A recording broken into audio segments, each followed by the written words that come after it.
Hey guys, it's Studio 11508, and today I'm going to be showing you how to make a really cool, stylish pre-game countdown timer using the Ultimate Timer asset on the Unity Asset Store. Now that we have a brand new Unity scene and Ultimate Timers installed, let's go ahead and create a brand new canvas. Inside that canvas, we're just going to create a background plate, and we're going to stretch it to height and width. And I think we should probably adjust the perspective so that we're looking at it dead on. So let's go ahead and click that 2D button. Perfect. I'm just going to go ahead and name this background or BG. Solid white is great, but let's just give it a little bit of an off-white color so that we can see any elements that we may use that are actually white. Next thing we want to do is just create an empty game object. This is going to be our actual countdown timer. So we'll just call this pre-game countdown. Next thing that we're going to want to do is create the text that will be our countdown text. And we'll just make some slight adjustments. I want to align this horizontally and vertically. And we'll just give it like a darker color so that it contrasts as well. Now, one thing you'll note that is if you bring up the font size, you'll start getting this like nasty wrapping. No problem. The best way to fix this is to add the content size fitter component. This is really cool because it gives you the option to adjust the horizontal and vertical fit to a preferred size. And what that means is that we can now start adjusting the font size, and height and width will go along with it. So that's really great. I went and changed new text to the number 3 since we're dealing in numbers, and we're just going to rename this field to countdown num.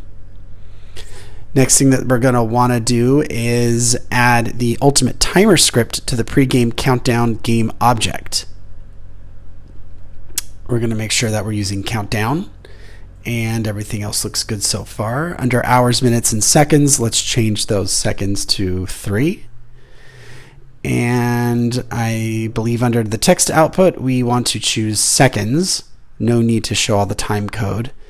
And under the timer text field, let's drag our countdown num text that we just updated and hit play. And it looks like it's working. Now that we got our text counting down properly, let's add a scale effect so that our text shrinks for every second that passes. And in order to do this, we're going to highlight our countdown num text field, and we're going to add a second Ultimate Timer script to this text field specifically. We're going to change the seconds to 1 because we want this effect to happen every second. And we are going to scroll down to where we see the scaling section. We're going to set scaling to ease out, which means it slows down towards the end of the animation. For our object to scale, we're going to select our countdown number, but you'll notice that we have a start size and an end size. So this is to tell the Ultimate Timer script at what size we want to start the scaling at and what size to end at. And this uses objects. So we're going to create 2 more versions of this countdown num, one representing the max scale and one representing the minimum scale. We're going to go ahead and name these start size, and we're going to go ahead and name the smaller one end size. And let me just drag that out so you can see the difference. Now make sure you change the scale of these objects and not the font size. The Ultimate Timer script only responds to scale. So as you see, we have our max size and we have our minimum size. This is what our main number is going to use as the scaling references. Now that we have start size and end size references, let's go ahead and assign those to the right fields in the Ultimate Timer script. So we're just going to go ahead and drag start size to object start size. And we're going to drag end size to object end size.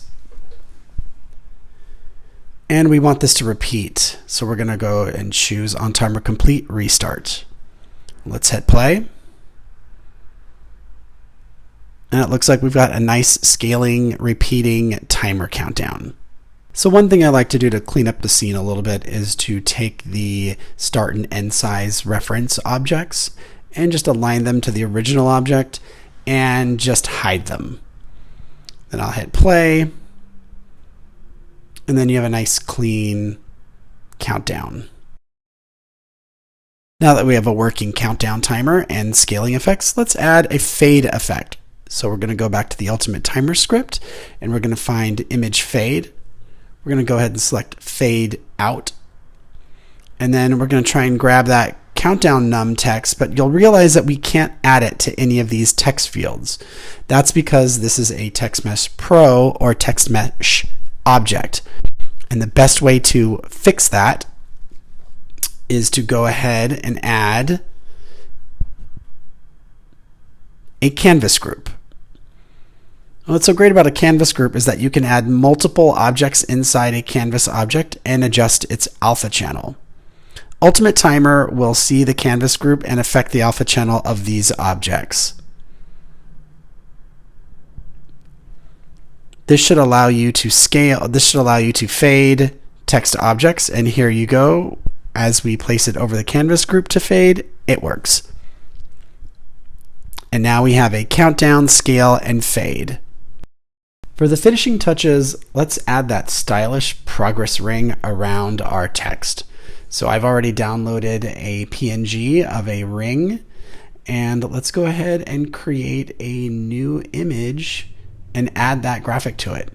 We're going to call this progress ring background. We're going to create the background first, and then we're going to create the fill. So let's drag the sprite into the background. Notice that it's really, really small right off the bat. What I like to do is click the image and click set native size. Usually that fixes it. If not, you can adjust the scale. But here this looks pretty good. Now we're going to adjust its color so that it's a proper background faded version of the fill. Now we're going to duplicate that background, and here's where we're going to actually create that fill color that slides along the ring.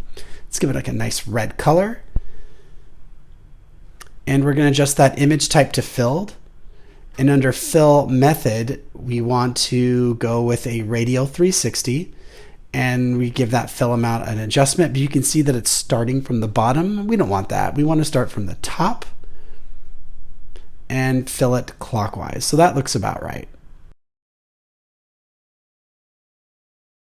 I changed the background to white, and with that, we're going to add our progress ring fill to the countdown num Ultimate Timer script. So we're going to find that image fill, and we're going to drag the progress ring fill right into that slot and hit play. And now we have a animated filling ring to complement the scaling fading countdown timer. You'll notice that the 0 kept repeating itself, so we can fix that by highlighting the pre-game countdown and going under timer complete options and changing stop to restart. Now let's hit play, and there you go, a working countdown timer. Thanks so much for checking out the tutorial. If you want to learn more about Ultimate Timer, there's a link to the asset in the description. Also, if you have any questions or requests, please feel free to leave a comment below, and I will see you in the next tutorial.